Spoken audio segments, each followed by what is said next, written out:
Jika dulu lintah sering dijauhi dan ramai wanita geli-geliman apabila melihatnya, kini spesies haiwan yang hidup melata di sawah serta paya itu bukan sahaja dicari, malah diternak untuk memudahkan lagi ia diperolehi.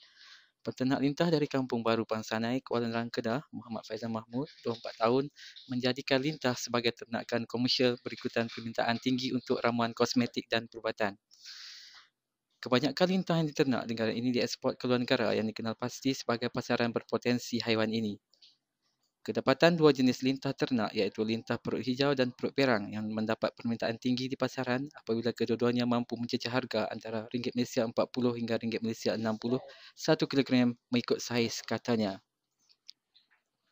Muhammad Faizan berkata, lintah semakin mendapat tempat dalam amalan perubatan moden kerana cair yang dikeluarkan daripada kelenjar liurnya ketika haiwan itu menghisap darah didapati mampu menghalang darah daripada membeku, manakala histamin pada lintah mampu membesarkan pembuluh darah sekaligus melancarkan peredaran darah dan oksigen. Muhammad Faizan berkata, dia tertarik menceburi bidang ternakan lintah selepas mengetahui kelebihan dan nilai komersial haiwan itu melalui iklan khusus usahawan ternakan lintah yang disiarkan dalam akhbar. Selesai kursus, Muhammad Faizan melaburkan wang simpanannya kira-kira RM7,000 untuk membina 4 kolam menternak lintah, membeli benih lintah dan menyediakan kelengkapan lain berkaitan bidang yang baru diceburinya. Namun, Muhammad Faizan tidak bersendirian mengusahakan ternakan haiwan penghisap darah itu apabila dia mendapat bantuan abangnya Muhammad Zahir Mahmud yang menyediakan tambahan modal untuk kolam ternakan tersebut.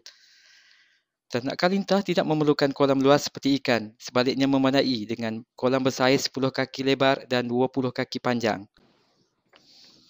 Dasar kolam pula perlu dimasukkan pasir halus untuk haiwan itu bersembunyi. Pasir diletakkan dalam kolam supaya lintah tidak hilang ketika waktu menuainya yang mencapai tempoh matang ketika berusia 4 bulan dan boleh mula bertelur. Haiwan ini bertelur dalam air dan seekor lintah boleh mempunyai kedua-dua organ jantan dan betina.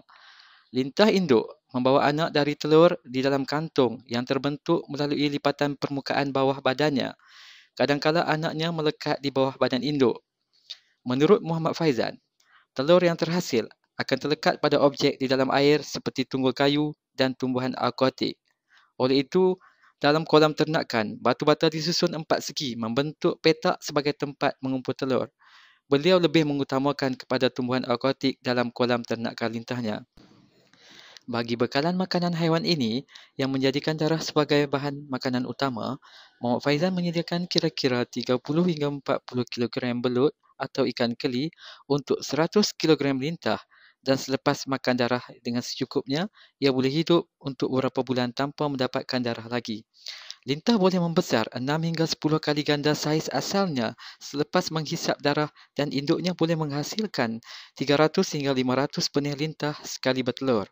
Namun, bekalan benih sukar diperoleh berikutan permintaan tinggi selain negara masih kekurangan pengusaha lintah.